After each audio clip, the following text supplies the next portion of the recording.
Bonjour, je suis Jean-Lucas Maglio. J'écris des théories de pensée sur notre univers et je vous propose de vous expliquer qu'est-ce que la matière noire. Je sais, vous allez penser qu'il y a beaucoup de physiciens qui ont déjà fait ces propositions de matière noire en utilisant des univers parallèles ou de la matière exotique.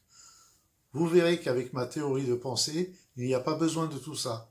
Des choses simples suffisent. Avant de vous expliquer ma théorie, il faut déjà savoir pourquoi nous cherchons cette fameuse matière noire.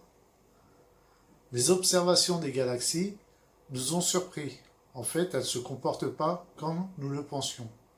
Si nous regardons notre système solaire, les planètes les plus proches du Soleil tournent plus vite que les planètes qui s'y sont éloignées.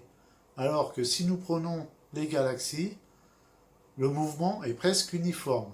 C'est-à-dire que même les planètes ou les bras des galaxies qui sont éloignés tournent en cohésion avec le mouvement de la galaxie. Si nous voulons expliquer les observations avec un simulateur, on s'aperçoit qu'il faut rajouter 90% de matière dans les galaxies, c'est-à-dire 25% de matière en plus dans l'univers. Et c'est pour cela qu'on a inventé la matière noire, cette fameuse matière que l'on recherche. Alors, pourquoi il est si dur de la trouver, cette matière noire? Ma réponse est simple. Elle est dure à trouver tout simplement parce qu'elle n'existe pas. En fait, la question a mal été posée. La question ne devrait pas être « Qu'est-ce que la matière noire ?», mais plutôt « Pourquoi nos galaxies ont un tel comportement ?» En plus, vouloir comparer nos galaxies avec notre système solaire, je trouve que cela n'a rien à voir, car si nous les comparons, nous voyons bien qu'il y a beaucoup plus de matière dans les galaxies par rapport au système solaire. En fait, la question est simple. Pourquoi les galaxies ont un tel comportement? Ce qui se passe avec les scientifiques, c'est que dans leur simulateur informatique, ils oublient de mettre l'espace en mouvement.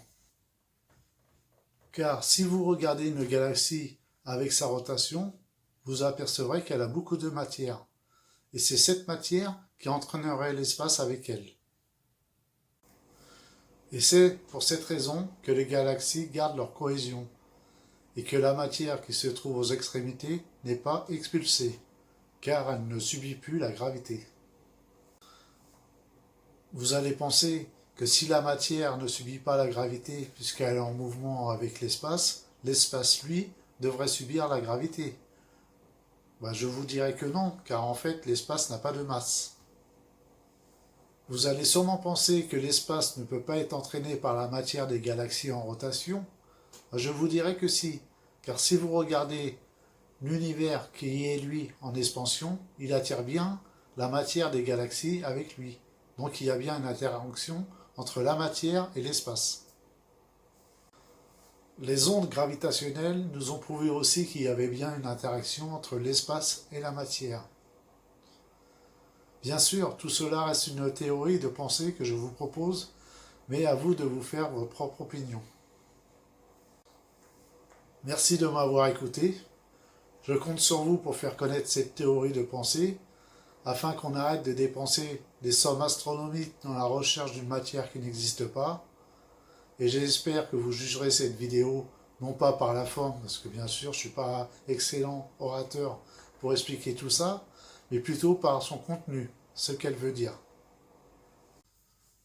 Je vous invite à venir voir mes autres théories sur ma chaîne YouTube, Théorie J'y ai là.